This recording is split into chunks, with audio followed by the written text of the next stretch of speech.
Welcome to HardReset.Info channel, dear viewers. In front of me Pixel tablet, and now I'm gonna show you how to install Opera browser on this device.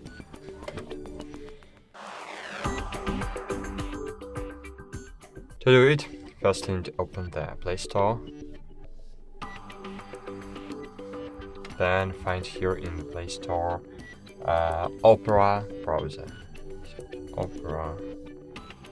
just find the Opera. And here you will see the Opera browser with AI.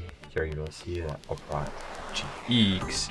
Here you will see the Opera Mini, Opera Beta, Opera Crypta. It's all there are Opera browsers, but different types of Opera browser.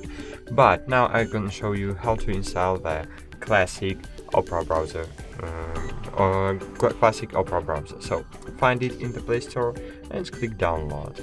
As you can see, I have downloaded, so I will uninstall it and click install if you have not installed. So click install to install this browser on your device.